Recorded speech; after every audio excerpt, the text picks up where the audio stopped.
দর্শক প্রিয় বন্ধুরা আসসালামু আলাইকুম। আবারও আমরা চলে আসছি সুটিবাড়ি বাজারে। তা এখানে এক মাছ ব্যবসায়ীর কাছে, উনি অনেক অভিজ্ঞ ব্যবসায়ী, আনুমানিক 30-35 বছর থেকে মাছ বিক্রি করে। তা আমাদের কাছে খবর আছে এই ডিজিটাল পাল্লায় নাকি কিছু কারসাজি হয়। তা আমাদের কাছে 3টা প্রশ্ন থাকবে। একটা প্রশ্ন থাকবে জনগণের কাছে, আর 2টা প্রশ্ন থাকবে এই মুরব্বীর কাছে। যদি উনি সঠিক উত্তর দিতে পারে, 2টা সঠিক দিলে ওনাকে 2টা পুরস্কার দেওয়া হবে। আর আমরা একটা প্রশ্ন করব এই জনগণ ভাইদের কাছ থেকে, ওনারা সঠিক প্রশ্ন দিলে ওনাদেরকে পুরস্কার দিতে হবে। তো যাই হোক কাকা, আপনি একটু বেদবি নিয়েন, জুতা যদিও খোলার সিস্টেম নাই, আমি একটু পাড়া এখানে উঠাবো। বাবা ওটা যাবে কি? আচ্ছা ধন্যবাদ। বাবা আপনি এটা কত বছর থেকে ব্যবসা করেন? এই 32 বছর।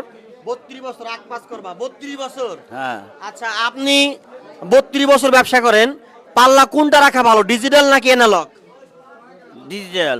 ডিজিটাল রাখা ভালো। হ্যাঁ। আচ্ছা এই মেশিনটার বয়স যদি 3 বছর হয়ে যায় সেই ক্ষেত্রে কি করতে হবে আপনাকে?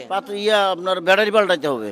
ব্যাটারি পাল্টাইতে হবে। হ্যাঁ, তা দেখা যাক, আমি এই প্রশ্নটা ইনাদের কাছ থেকে নিব। যদি মেশিনটার বয়স 1 বছর অধিক হয়ে যায় সেই ক্ষেত্রে মেশিনটা কি করতে হবে, কেউ জানেন?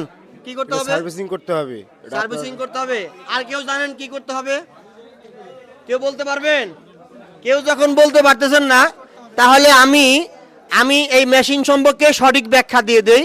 যদি মেশিনটা, প্রত্যেকটা মেশিনের ওয়ারেন্টি থাকে কয় বছর বাবা? 2 বছর। 2 বছর কি 1 বছর? 1 বছর থাকে। যখনই মেশিনটা 1 বছর পার হয়ে যাবে, অবশ্যই 1 বছর পরে অ্যাকুরেট মাপ আর দিবে না।